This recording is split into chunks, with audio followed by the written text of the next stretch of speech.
Alright students, it is Monday morning and I'm going to go ahead and record this week's training video. So let me go ahead and get into the book first, work in progress book. Actually, I need to bring up the syllabus too. Let's take a look at the syllabus and see where we are here.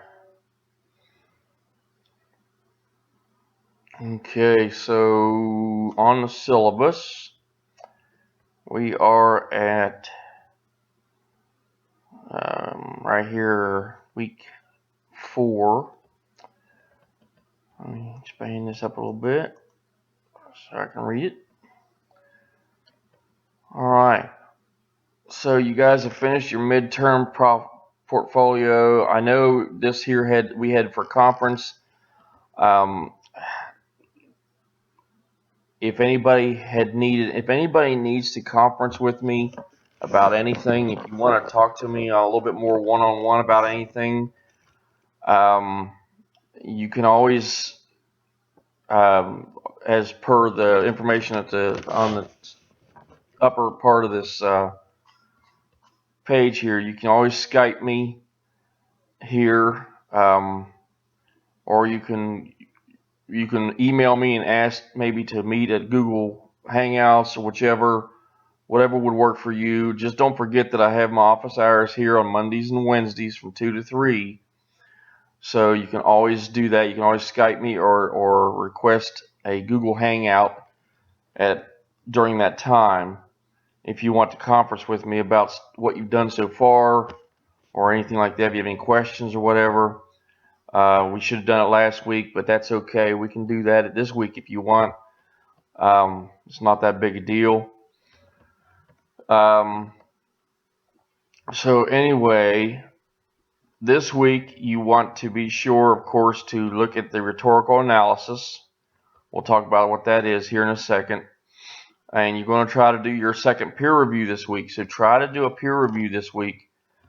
The best way to do a peer review is just simply going to be to go on to the discussion board and ask somebody if they would mind switching papers with you, and then hopefully somebody would come on there and say, yeah, sure, I'll switch. And then you just exchange emails and you email each other. That's going to be the best way to do that.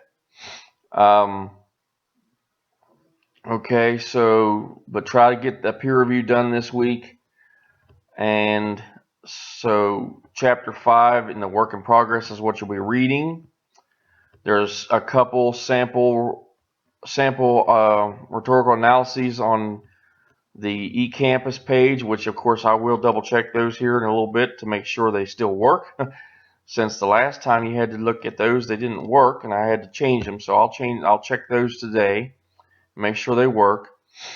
The MLA handout is, I can't remember if there's one in the eCampus right now yet or not, but anyway, I'll get an MLA handout on here. Actually, what I'll probably do instead of an MLA handout is I'm just probably going to tell you to what pages or what part of Purdue OWL to look at. Because Purdue OWL is a really good source that you can have with you all the time. Even if you don't have your Easy Writer with you, you can always, as long as you can get online, you can access Purdue OWL and get the same help. So Purdue OWL is a great source. I'll probably use that, but the sources material is, of course, here on pages 198 to 203 in Easy Writer. And then, of course, from 213 to 218 is more about in-text citations. And then research is these pages. So you'll want to read those pages. Make sure that you could talk about these in the journal or in the discussion, and that will help me to know that you've read them. So talk a little bit about these during the discussion or in the journal. That would be good. And then just for the MLA, the MLA section is after this page 218, several pages after that. I think until like 250 or 60, I think is, or maybe it's 250.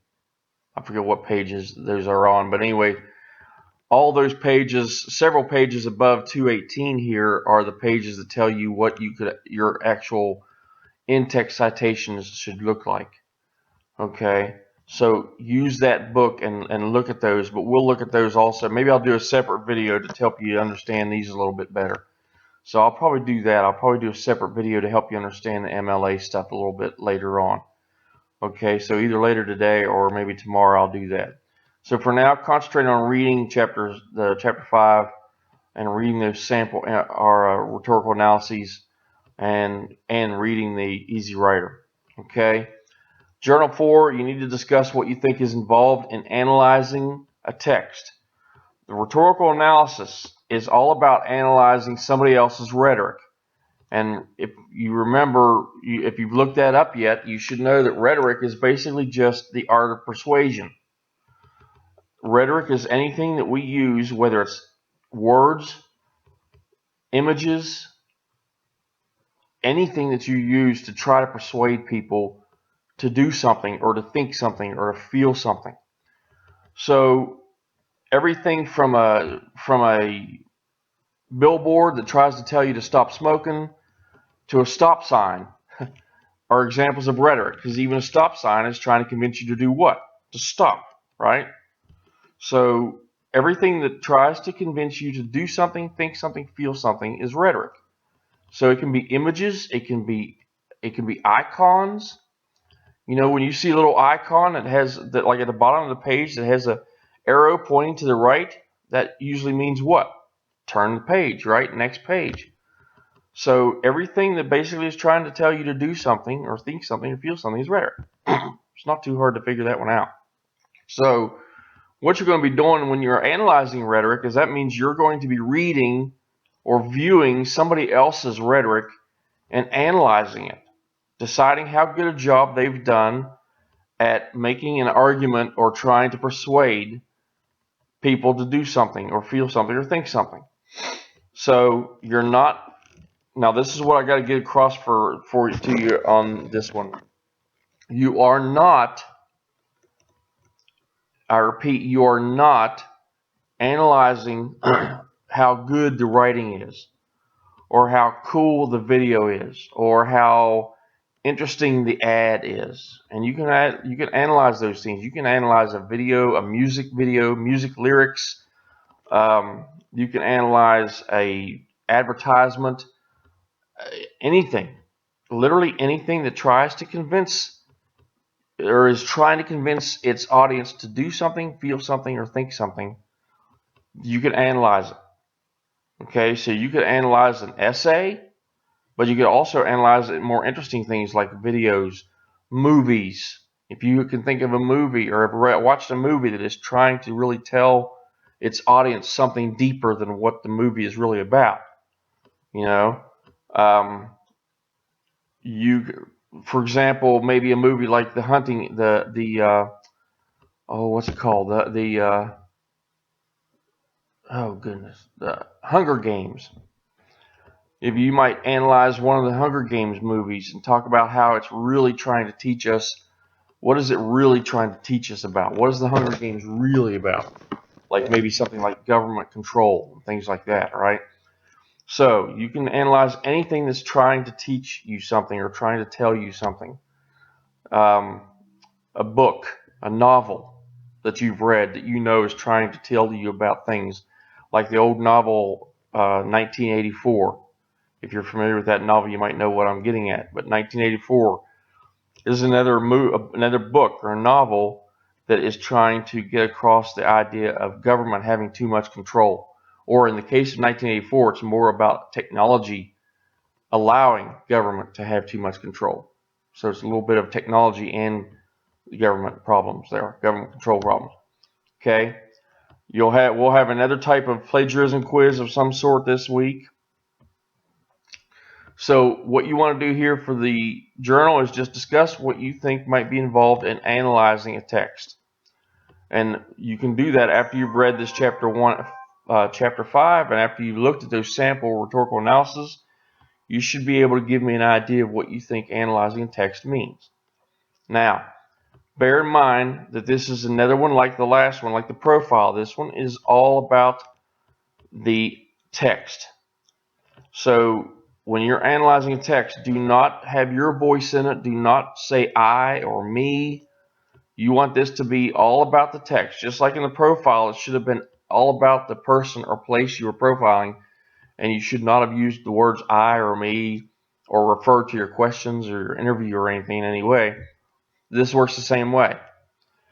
Do not refer to yourself. You should stay invisible in this paper and make it all about the text, all about the movie, all about whatever it is you're analyzing. And remember, it's all about how good a job that movie or that book or that short story or whatever it is, that advertisement, it's all about how good a job do they do at arguing their point or making their point.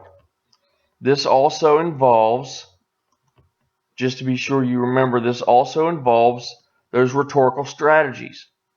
This is where you're going to need to get into those rhetorical strategies more in depth.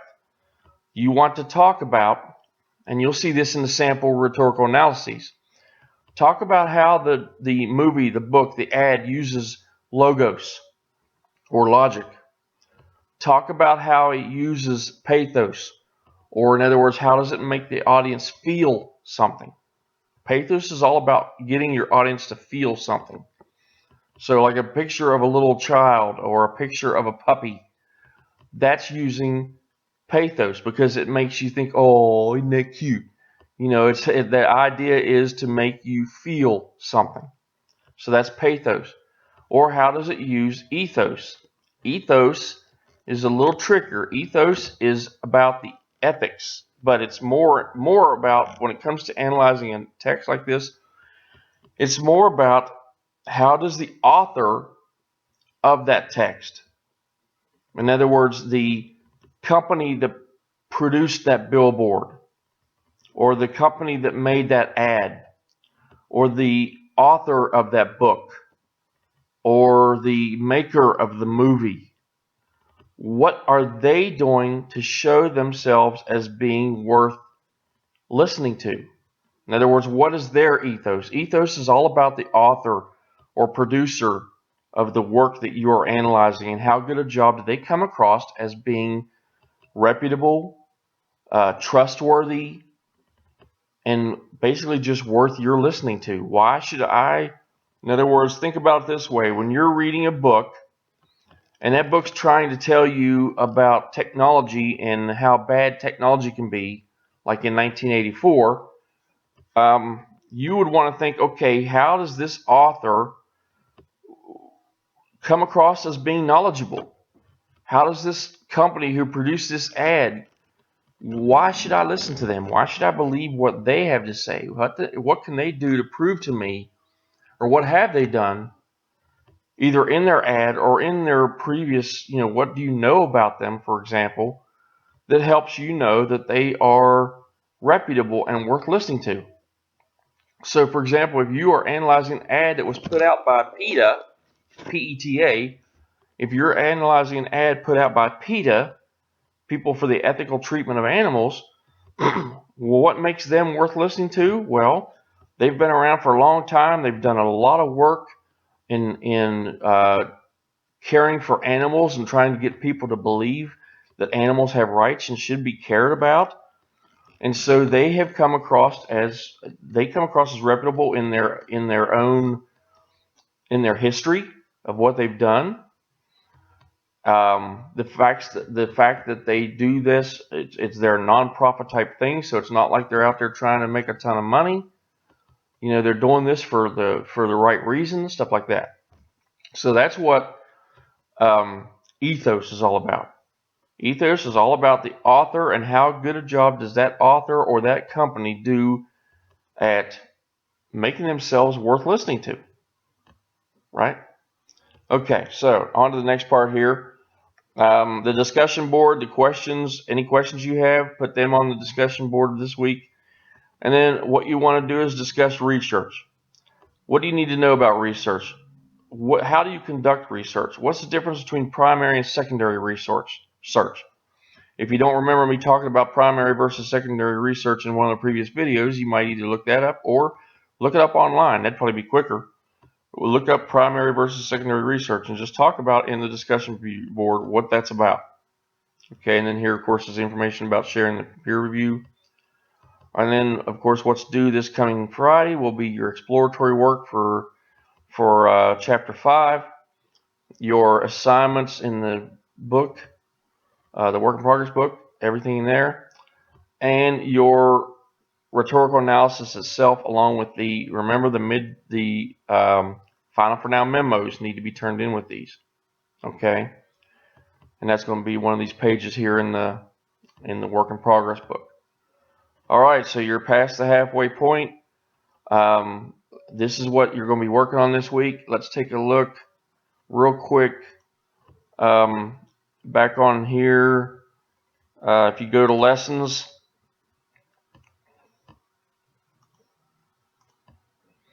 and go to down here to rhetorical analysis and click on that, you will see that. Let me make sure I'm still recording. Make sure nothing's happened. Okay, it's still looking good. Okay, there's a how-to page on how to write a rhetorical analysis. I'm sorry. So there's some information about how to do it. It's still working, so that should be fine. Here's a sample rhetorical analysis. This was a rhetorical analysis paper on Lance Armstrong and Nike. This was a very good example of how to write it. Very good example of how to keep yourself out of it and make it all about the person that you're writing about. It says here it's not a perfect paper, and it's not, but it's a very good example for your all's needs. Another sample one, and this one is a sample that has many more errors in it, but it's still a good overall example of what type of paper yours should look like. Now, don't forget that you should have up here on the top in the header on the right, you should have your last name and the page number. This sample doesn't have it in it, but you should have that. So up here in the top header, this should actually have the words Doe space, DOE, last name, Doe space 1. Okay? And when you do that, you got to use the page numbering tool that comes up here. When you double click up here, it'll come up here and it'll say page number. You got to use that so that it automatically page numbers each page for you, and you don't have to go through and page number them individually. Okay. So you might read this one, read both of them, and that way you can get a good idea of how to read and write this kind of paper. Okay. Now, notice this one again does a good job of keeping himself out of it. He does not talk about himself or anything. He does talk about up here he refers to people in general. He says in our society. That's okay. Our is not first person. Our is plural. You might say plural first person. So that's talking about people in general, not the author. He's not referring to himself by using our. So that's okay. You just don't want to say you don't want to say my or me or I in this paper, just like in the last one. Okay? So those are your two sample essays there, and then also here's a topic paper on how to develop your thesis statement. So if you bring this up here, you should be able, and it uses that Old Spice ad even, to help you figure out how to create a good thesis statement. So just follow this, and this will help you to figure out how to do a good thesis statement. Right? Look at your topic, which in this case is the Old Spice ad. So you write down your topic, your opinion about that topic. And in this case, it might simply be it's trying to persuade its audience to do something. Old Spice ad is trying to persuade its audience to buy Old Spice.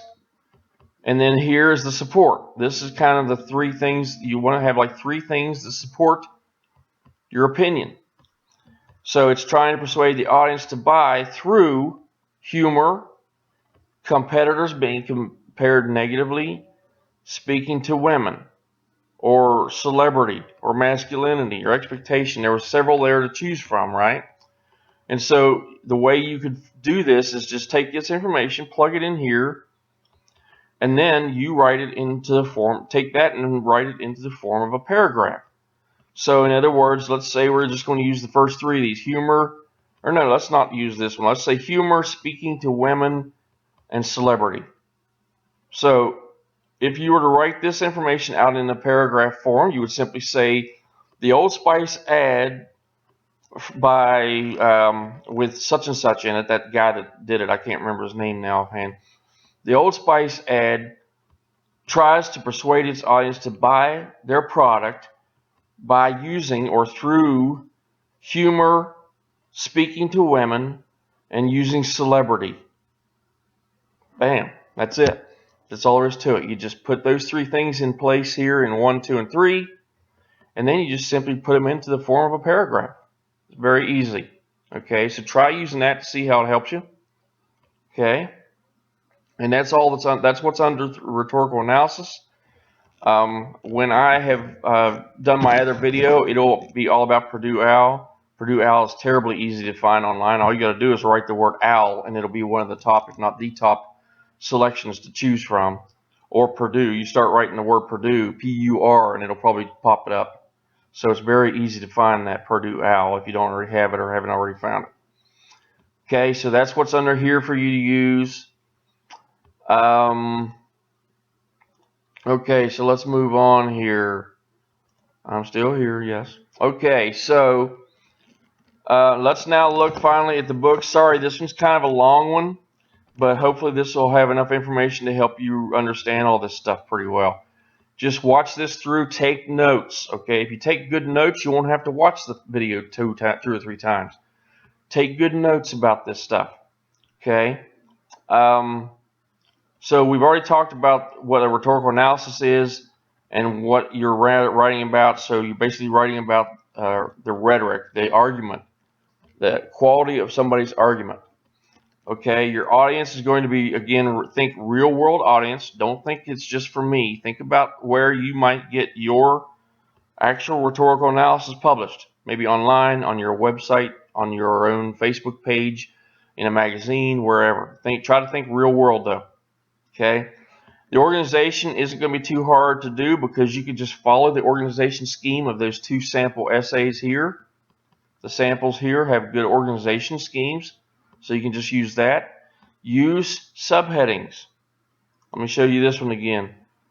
Use subheadings. Notice this has Lance Armstrong and Nike subhead. It doesn't have, now see, this doesn't have subheadings, but you could put in between each one of these paragraphs, you could put a subheading that kind of describes what this stuff is about, right? Use subheadings. For example, here, this part, so here you have the introduction. You don't have to put a subheading for introduction. But for the second paragraph, this says opening with Armstrong's public revelation of his case of cancer. So this one might be, it establishes its pathetic appeal, in other words, pathos. So for this one, you might simply subtitle this one Nike's Pathos, or just pathos, or something like that, right? Or pathos is the same as audience, because remember, that's what you're trying to do with pathos, is you're trying to draw the audience's feelings out, play on their heartstrings. So you could even put audience here as your subheading for that one. So use subheadings to help it clarify where you're at and what you're doing with them. I can't remember if this one has subheadings or not. Let's see.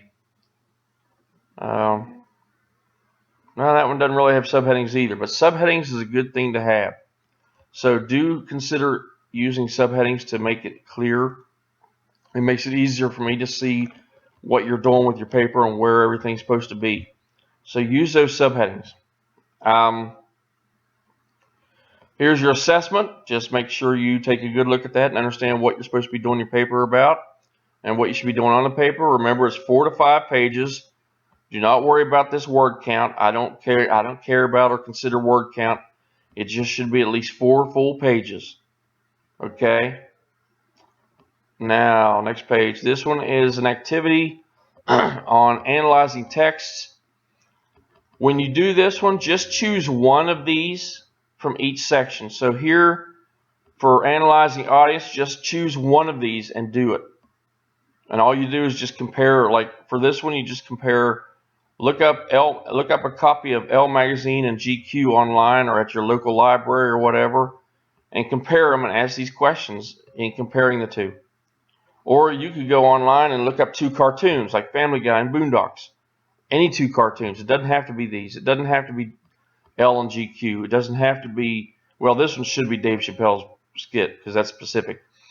But you don't have to choose the exact things it says here. Just pick 2 magazines that are very different. Like L's for women, GQ's for men. So maybe pick 2 other magazines that are one maybe being for men and one for women, or maybe one being for teenage girls and one being for teenage men, or something like that. But whichever one of these you choose to do, you just answer the questions, and that's your activity. But you only have to do one. Okay, remember that you only have to do one. I'm going to mark that. My writing is not going to be good on here. Only one of each.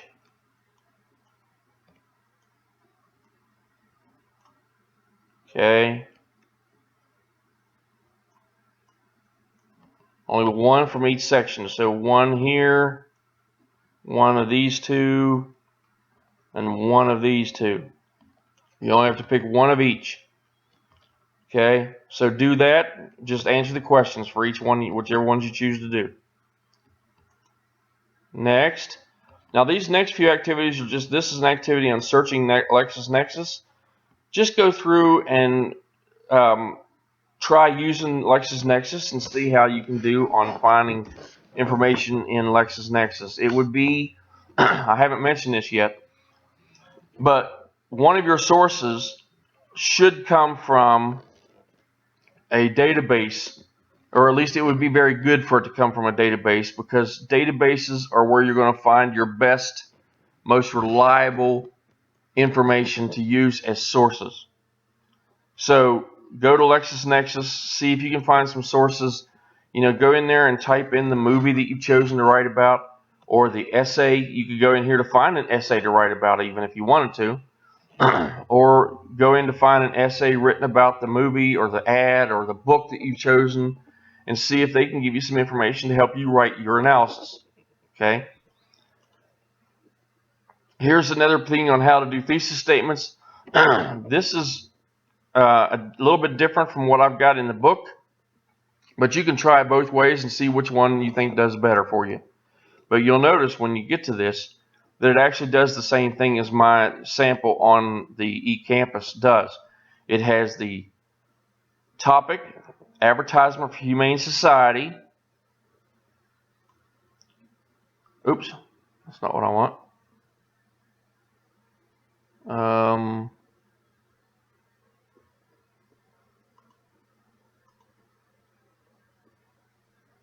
I did not want to mark that red line there. Huh. I don't see a way to...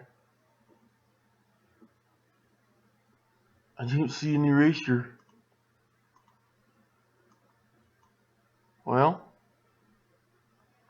Okay, anyway, I didn't mean to put this red line here. Ignore the red line. What that's supposed to have been is a highlight. So... Oh, there we go. I can remove it. Nice. Okay. Highlighter. Okay. There's your topic. Advertising for the Humane Society is the topic, right? Then here's the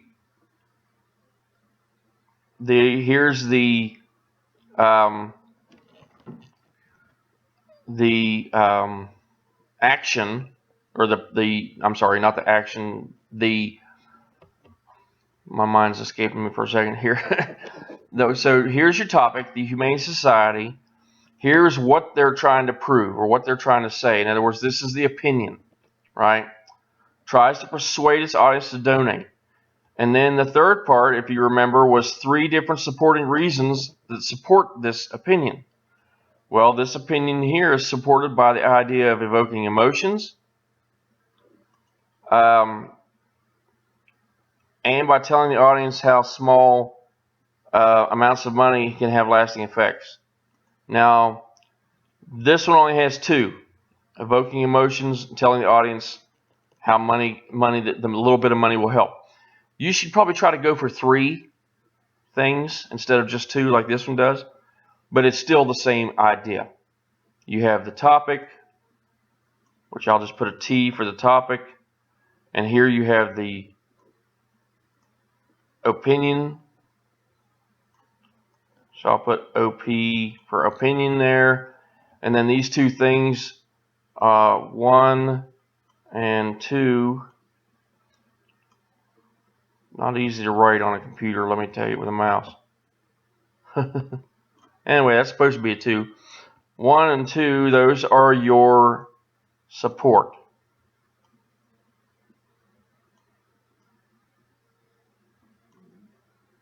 I'm just going to leave that as a, well, that's terrible. Okay. Anyway, that's your support. So there's your topic, your opinion, and your 1 and 2 supporting statements. You probably want to go for 3 things to support it. Okay, so you want to try to have 3 supports in yours, just like the one I put on eCampus. This is just some information. I don't necessarily agree with all these, but the ones that I agree with, let's see. Thesis statements include a topic and comment. That's for sure. That's definitely true. That one's definitely true. Thesis statements can only be 1 sentence long. This is saying it's a myth. Typically, I say this is true. This is what I usually tell my students, is to try to keep theirs as 1 sentence. So I actually believe that this is not necessarily true, not necessarily a myth. I really think you should, whenever possible, try to keep your thesis statement in 1 sentence.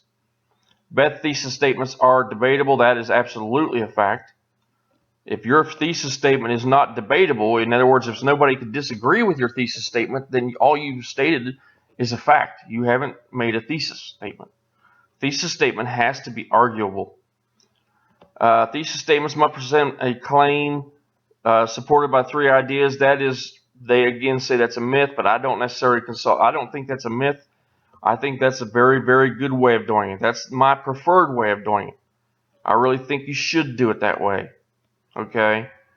And then also, this is definitely true. Thesis statements should appear at the end of the first paragraph. Okay, so those are the highlighted things here are the facts that I agree with. The 2 myths, I don't necessarily really agree with those. I think it should just be 1 sentence. I think it should be 1 claim with 3 ideas. That makes for the best papers in my experience. Okay, moving on. This is just a way to plan and organize your rhetorical analysis. So use that, obviously. And that's just the second page of that. Notes. Here's your peer review sheet. This is what you'll want to use to give each other a peer review. Definitely try to do that this time around. Well, that's kind of longer peer review sheet, but obviously you don't have to fill everything here out, every single line out. Just do what you can. Just give each other some good feedback. I'd rather you do something, a little bit of a feedback, than none at all. So give each other some good feedback. Try to do that this time around. Okay, there's your final for now cover memo. So remember, page 106, you want to do that and turn that in with your final draft of your essay. Polishing your paper, this one has to do with insufficient citation. So read this. Make sure you understand what to do with your in-text citation. And I'm going to do another video specifically on MLA and citation. So I'm going to do another video on that here in a little while, or either today or tomorrow. I'm not sure. We'll see. But I'll do that at least sometime soon, very soon. Here's your sample analysis in the book. I do not like this one. I don't think it's very good. You can read it and see what you think. The one thing that's good about it is the organization scheme. You can look through this and you can see that this person organized it by author, which would be the same as ethos. So this paragraph is about the author's ethos. How good a job has the author come across as being reputable, worthy of listening to? And then on the next page, you see he has it as audience, which would be the same thing as pathos, right? Trying to appeal to the audience. And then finally, we have text. Text is the logos. So when you think of the word logos, you think of what is the text actually trying to do, and what did they try to do with the text itself to make me feel something or think something or do something. That's the text itself. That's the logos, the logic. How, in other words, does their actual writing appeal to my sense of reason? If you read something and you think, "Oh, that makes sense. Yeah, that sounds reasonable," then that logos has affected you. You are feeling and connecting with their logos because they have made you feel that it's logical, right? Okay, that's the sample essay. Read that. Make sure you understand how they did that. Then, of course, there's the conclusion. And then here you have an example of what the um, works cited page looks like. But the problem is it does not have the words works cited up here, so that's not actually quite right. It should have up here, well, I don't think it should actually have works cited, and it should be centered. So around there maybe. Okay. So that's what should be there is works cited, and it should of course be not on the same line as your page numbering. It should be immediately under the page numbering. It should be, in other words, under the header. And then you have this stuff, and it should be alphabetized. So just like this is alphabetized according to the first word, except for when that first word is something like a or an or the, then you don't count that first word. If it's just an a or an or the, then you would look at the next word for alphabetizing. So that's an example. It's a good example, other than it just did not have the correct title up here, which is works cited. Okay, and that's it. So there's the information from the book to look at. Be sure to remember to read all of this chapter 5. Read all of chapter 5. Be sure you understand the difference between ethos, pathos, logos, and also when you're considering their writing, remember you are considering the different parts of the writing. You could also consider the writing style. You could even have that as your fourth subsection. So you got ethos, number 1, pathos 2, logos 3. You could have a fourth section that's about the writing style and how they use style, especially if what you have chosen to write about does a very good job of using like imagery in their writing, or metaphor, or similes, or other types of writing, like figures of speech, to make their writing not just more interesting, but to help you actually understand what's being said, so that you can actually form an opinion or feel something or think something, right? Or do something or want to do something. So that all can go into it. If you have any questions, I know this was a long one, but if you have any questions, obviously you can just go back and re-watch this video more than once. But I highly suggest that you take notes as you're watching the video. And I'm going to suggest that too on the message that when I send this to you guys as an announcement, I'm going to put right up front that you should definitely take notes on this one, because it's a long one with a lot of information. So I will send you all this video pretty soon, and then I will do a video on MLA here in the next day or two, and also I will be grading all of your midterm stuff probably today. Okay, so you'll have your midterm grades probably no later than tomorrow, probably this evening. Okay, so I'll talk to you all in the next video. Take care.